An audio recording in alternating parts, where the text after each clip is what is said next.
Thanks for listening to DIY for Business. It's Russ and wait, that's not Greg. It's Russ and Wayne with you. Hey Wayne, how you doing? I'm good, Russ. How are you? I'm doing good. Well, so we usually have Greg on the show with us, but as we discussed, he's a sales guy. Stuff comes up, so we're just gonna go for it here, and we may have a stop in from Greg at some point. This is taking me back to my old radio days. You never know what's gonna happen. It's just you Yeah. just go for it, right? Let's just roll. Absolutely. Exactly, exactly. Well, Wayne, I'd like you to do a little introduction of yourself here. Let people know who you are, and by the way, pay attention to the company name and the website here because this. I love this your company name.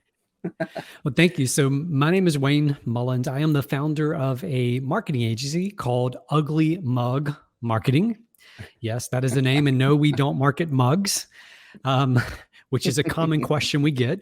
Of course. Um, I'm been married for 21 years. We have four great kids, but again, you would expect me to say that. No one's going to say I've got four terrible kids, and my life's right. Yeah, But I don't know. Some people.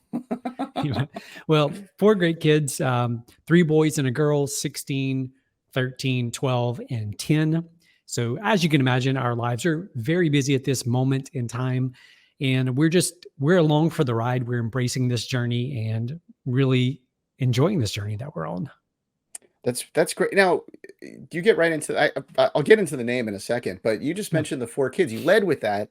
When your information was sent to us to try to become a guest here on the show, you led with the father of four, and I just think that's so cool that that's what you're leading with instead of like CEO, founder, marketer. It's like you're the father of four first. I think that's really cool. And I also think that's really tough. Like, how do you manage that? Because when I was running my business, I started the business the first, whatever, 5, 6 years, I guess I'd have to do math, but the first several years, no kids. And then I get married. And then, like a year or so later, we have a kid and then we have a second kid.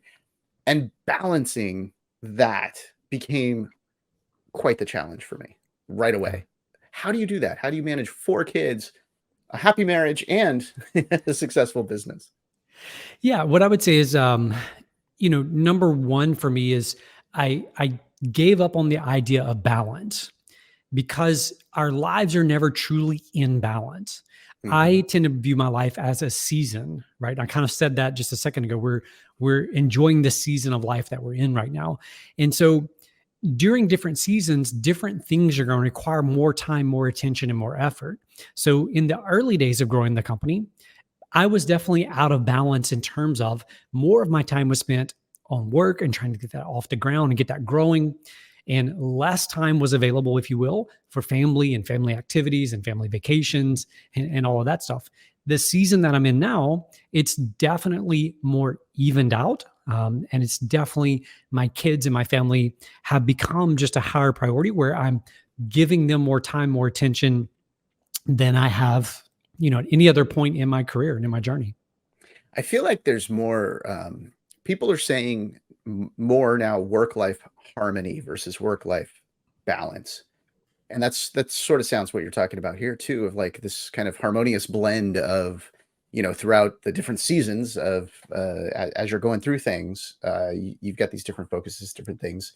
Because I think, especially post pandemic, work life balance doesn't like. How do you do that, right? Like you've got all your notifications coming in, on your phone and all of everything is following with you everywhere.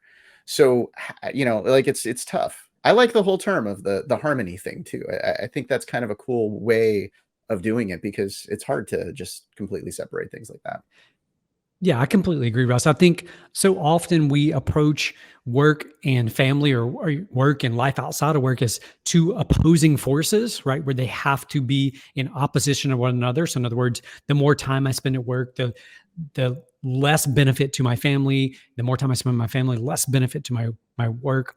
But I do believe that they can work in harmony and one can support the other. I think so often when we're at work, we're thinking, oh, I really should be spending time with the family or with the kids. And when we're with the family, we're thinking, oh, there's I should a be doing million this. emails Yeah. I need to get to. Uh huh. Uh And huh. so I really believe for me, it's creating some rigidity, some structures, some really hard structures around the way I work and around the way I spend time with the family to protect each of those unique things so that it's very clear, very cut and dry. And, I'm honestly at a stage, my business is at a stage now where I'm fortunate to have an amazing team of people around me Nice. so that what used to flow through to me, now we have project managers handling various clients and various projects. We have a business development guy, so I have that luxury of having a team who has removed a lot of that burden that was on my shoulders in those early days. Yeah, and that's something that I always have dealt with small to medium-sized business, because they're not to that point yet, a lot of them, right? Like, they're still handling everything. They're still dealing with everything that you need to that, that happens. And it makes it where it's almost impossible to see that next point, that next level of hiring people. And then there's also that trust level of, do I trust other people coming into my business and helping me out? Like, it's not easy. Yeah, that was a huge lesson for me. So I think in American society, by default, we tend to be in the business world. We tend to lean towards skepticism. Like, we're skeptical of other people. Will they keep their word? Will they do what they say they're going to do? And so for me, one of the lessons I've had to learn in leadership is the difference between trust and suspicion. And that so often my default was to be suspicious of those around me, to be suspicious. Are they actually doing what they're supposed to be doing? Are they going to keep their word? Are they going to show up? Are they going to send the report? The list goes on and on. And what I had to learn is that instead of defaulting to suspicion, now instead I default to trust. And so one of the very first conversations that we have when people come in is exactly that. Here, we're going to default to trust. In other words, I'm going to trust you, Russ, that you're going to come in, you're going to do your work. You're not going to be shopping online. You're not going to be spending all your day on social media, right? I'm Yeah. going to trust you to be producing and to be serving our clients well. Now, here's the thing, Russ, you have the opportunity between when you give your word, whether that's explicit, in other words, you tell me, hey, Wayne, I'm going to do X, Y, or Z, or implicit, in other words, implied. So if you're in a certain role in the company, there's certain implied responsibilities. There's implied commitments that you're making, right? Right. Respond to emails, return phone calls. And so between the time you give your word and you execute on that thing, there's a gap. And in that gap is where people can either further build trust or they can erode that trust and begin building some of that suspicion. Right. Yeah. And I think a lot of business owners too, like that whole thing, it gets messy with the whole work from home revolution that's happened over the last few years, right? Like, how do you trust people when you don't see them working, right? I don't even know how many different managers have brought that up, or owners of companies have brought that up to me, of how do I trust people when they're not, in front of me? Well, how do you trust them when they're in front of you? I mean, come on. Like, you don't know what's on their screen. You don't know what they're doing, right? I mean, like, what's the big deal? I don't know. It's a weird thing. I will say though, I love, begin with the whole, begin with trusting people, just default to that. I love that. And one guy that I always trust is Greg, to join us. There he is. Hey, you can trust that I'm going to be late. No. Yeah. No, Well, hey, actually, life happens. That's the thing. well, it wasn't that I was late. You could trust that I was going to have technical issues. Yes. I'm not at my normal studio, as you can see in the Uh-huh. background. I'm on the road, and sometimes internet doesn't work when you're on the road, and it doesn't connect. And anyway, I Exactly. apologize, Wayne. I'm here for you. Awesome, man. Yeah. Good seeing you. Good seeing you as well. And I've been listening to the conversation, and I just couldn't get the camera going, the mic going, but we're here now. And I do love the fact that you default to trust first and then let them prove themselves the other direction, right? Mhm. And then you deal with whatever situation you're having to deal with at that point. But hopefully, especially if it's an employee, you hired that person for a reason. Yeah. Right? You've gone through the vetting process. You want to trust them from the very beginning. You don't want to start with distrust, especially an employee. Yeah. And from my perspective, having worked with so many different clients, different businesses and business owners over the years is that that's not the default though. The default is suspicion. It's the default of, if somebody shows up late for work, we suspect that they were lazy or that they were up all night partying, or, we run through all these stories in our head. Yeah. And in reality, we don't give them grace. A mentor of mine once told me that we judge others based on their actions, but we judge ourselves based on our intentions. And so we just judge them based on whatever that action may be, when we don't really know what took place behind the scenes, what was going on in their lives. So yeah. I usually when it's something with Greg, I just default to it being technical. Either that or pickleball. One of the two got in the way. Well, in this case, it was technical. Yeah. Well, okay. So I saved this question, Greg, for Wayne here, because the name of his company, Ugly Mug. What? Like, why did you go with that, and how did that come about? Did you just have an ugly mug on your desk, and that's how it started, or are we talking about face? Because I mean, you're not an ugly guy, Wayne. Yeah, no, it actually comes from, so there's a gentleman by the name of David Ogilvy. David Ogilvy was the co-founder of an ad agency called Ogilvy and Mather. At one point, they were the largest ad agency in the entire world. They're still in the top 10, so a massive ad agency. And inside his offices, David had a saying that was, I would rather you show me an ad that's ugly and effective over one that's beautiful and isn't.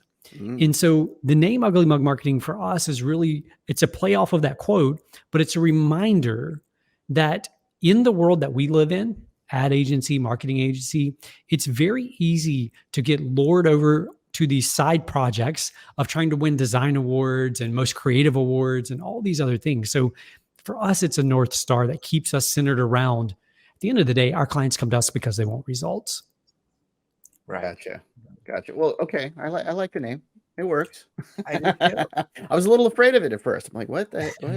I did think you were selling mugs at first, but okay. It's a common one. Yeah. Yeah. So you measure on results, and I agree with that. Like, what are some of the metrics that you really prioritize for your clients? One word is money. I mean, that is for most of our clients, it's dollars in the bank account, whether that's gross revenue, which obviously is one of the most common things that business owners talk about, or whether that's net, or whether that's gross profit. There's usually, we try to get the relationship to a place where they're comfortable sharing those numbers with us, because if you're a for-profit business, that's what matters most. And so, sure, we track impressions, we track reach, we track, clicks and likes and shares and comments and lead form fills and, ROAS even. We track all of that stuff. So return on ad spend, we track all of that stuff. But at the end of the day, the majority of that stuff is really just vanity metrics. It's just words and terminology that can really, you can use big numbers there. We reached 20 million people, 20 million impressions, and, all these things. And it sounds so impressive. But at the end of the day, if you're not helping them put more money in their bank account, it's not going to last, right? They're not going to stick around, and nor do we want them to. If we're unable to get those results for them, we don't want them to keep giving us money. We want them to go where they can be happy, where they can find somebody who can. Yeah. And okay, you just like threw out like 20 numbers there. I used to do these reports for businesses that were like, I don't know, Greg, what were those, like 20 pages of different metrics for their, search optimization and whatnot. I would always try to boil those down to a couple of numbers, right? Because I didn't have access to the money, like how much they were making from this, but I always wanted to boil it down to just like a single like optimization number. Like, you're optimized 87% based on all these other numbers. And I found like that was an easier way.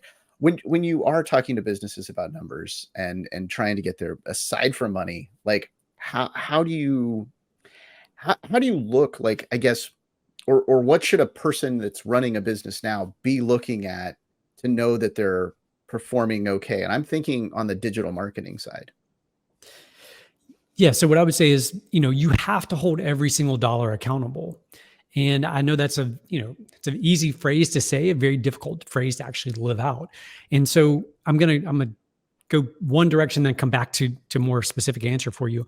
So when I talk about, we work with our clients and we want to build the relationship in such a way where they're willing to, some of them will literally pull up QuickBooks, accounting software, and literally show us their financials and walk us through. And so we want to get to that point with all of our clients. That requires a very high level of trust.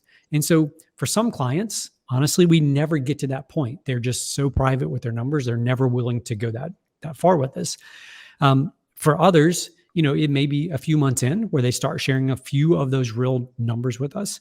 But what we love to do is we love to look at month over month or quarter over quarter, previous quarter. So same quarter, previous period of time. And then year over year. So month this month versus the same month last year. And that's really where we want to get those numbers too, because there are seasonal changes and fluctuations in every business, every industry. But when it comes to the specifics on your campaigns, what I've discovered over the years is that when people talk about marketing and they talk about social or digital, what happens is they know they should be doing it, right? They look around, their competitors are doing it. All the gurus online are talking about all the whatever the latest platform is. I don't even know what it is, but they're talking about how you've got to be there and everyone's there. And in reality, we have to go back to what I believe just some basic psychology around marketing. And that is simply this, marketing and sales work hand in hand. And so in order to move someone through this process, to get them to actually pull out their wallet and hand us money, first of all, they have to know about us. Next, they have to like us, like our product, like our service, like our company, what we stand for. And then finally, they have to trust. They have to trust that the dollars they part with, the product or service that we're going to deliver to them, is going to be worth more to them, more value to them than those dollars that they part with. You have to trust that the product's going to last, that it's going to be, do whatever it's supposed to do. And then if it doesn't, that we're going to stand behind it and warranty it, fix it, all those things. But if we were to take our marketing and just overlay those few basic things, got to get them to know about us. We got to get them to like us, and we got to get them to trust us. And then we start building campaigns, specific campaigns around those three things. We can then hold each of them accountable to a specific number, a specific metric.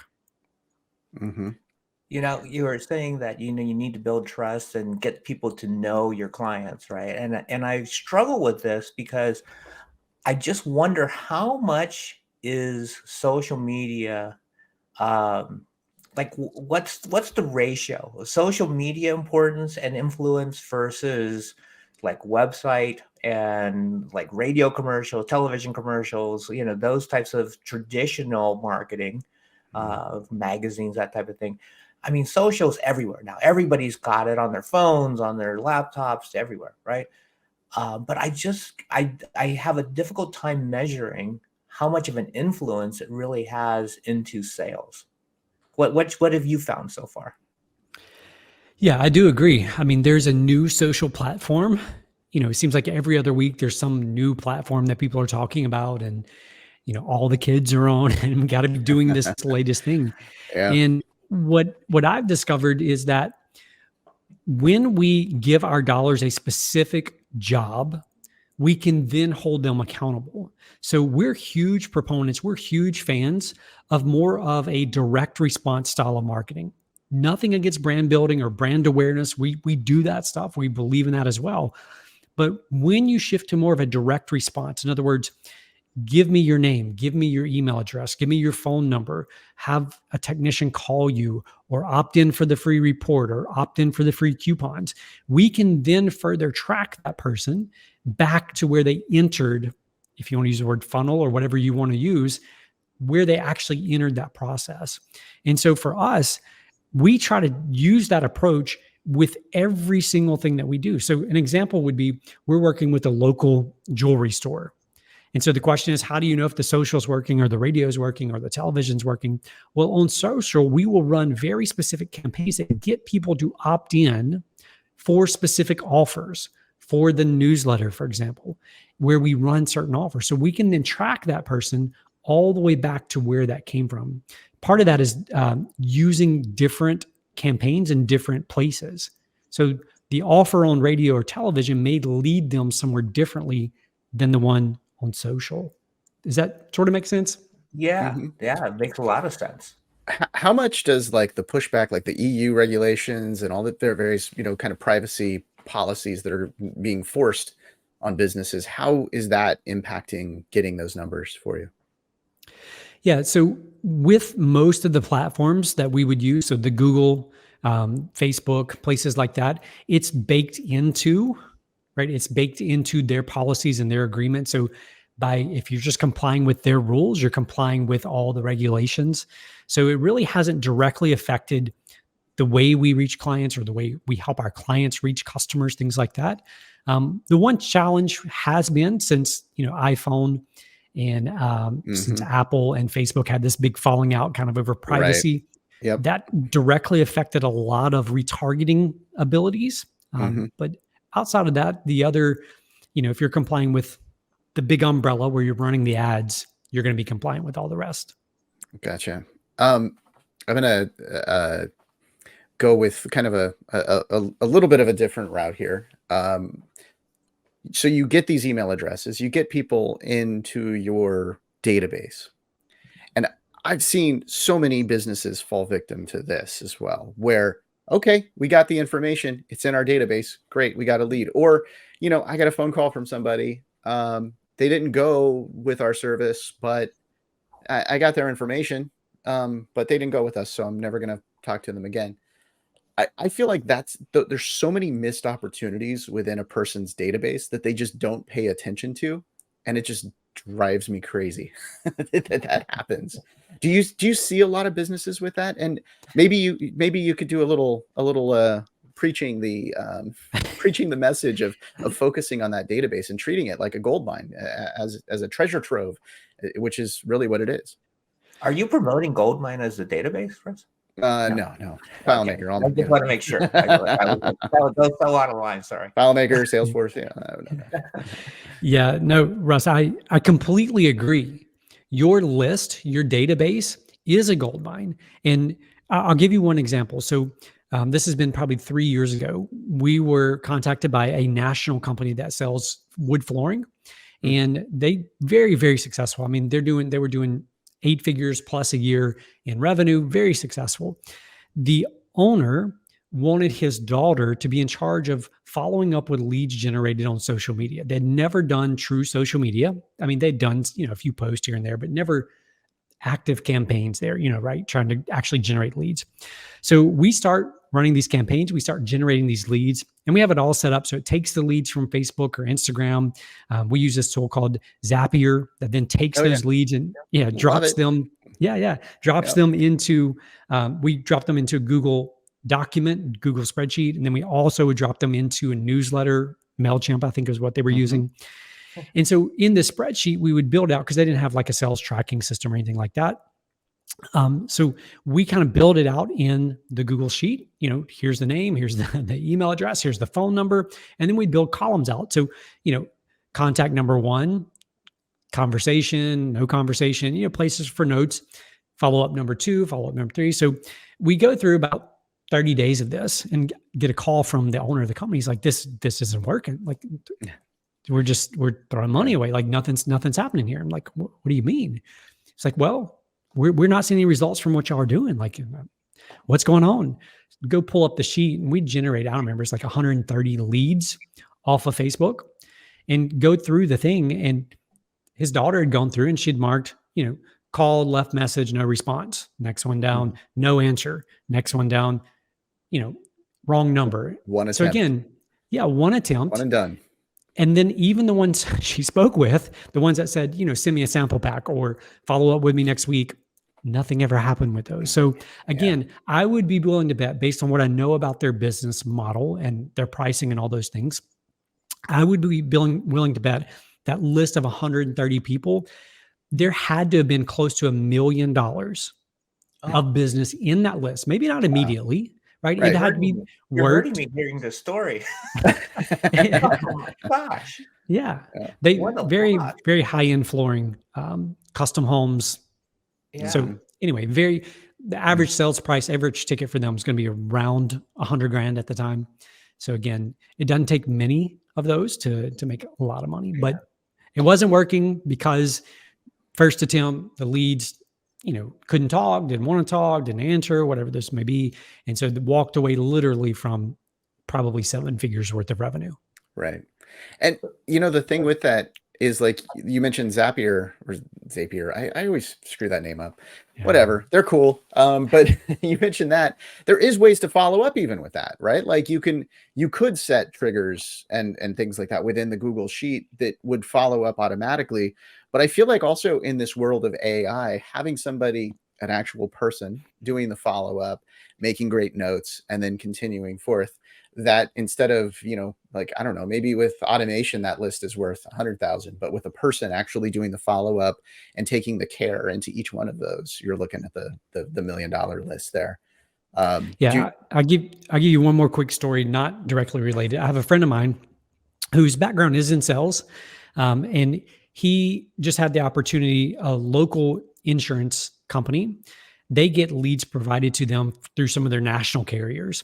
Mm-hmm. And so the guy there was saying, like, none of these leads on these lists, they send us every month, we call, we don't get responses, they don't answer. And so he said, look, tell you what, y'all go through the list, y'all attempt to do whatever you do. When you're done with it, and he worked out a deal with them where they would send him these lists that were not valuable, right? The people didn't answer, didn't respond, they left a message, whatever. And so he started taking these used lists that they've already worked through, just following up, right? Wow. Just checking in, following up. How's it, hey, checking in. We tried to reach you, you didn't answer. And with a little bit of work, like 3 to 4 hours per week, he is now generating $3,000 per month, literally on about 3 hours a week, following a list that they had basically discarded.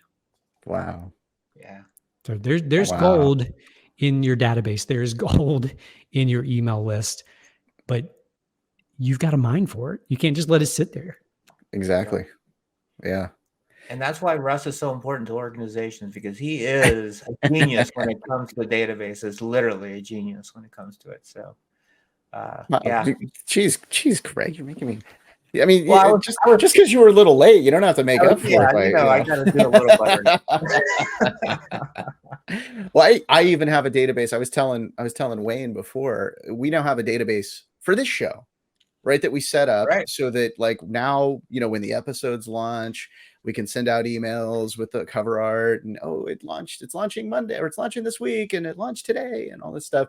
And it's like all these like little follow-up things. But as I was creating those and as I was working through those, it's like, it still doesn't replace, Greg and I. Like, we still have to do the manual stuff, the hard work to go through that. And I got to add that to that thing.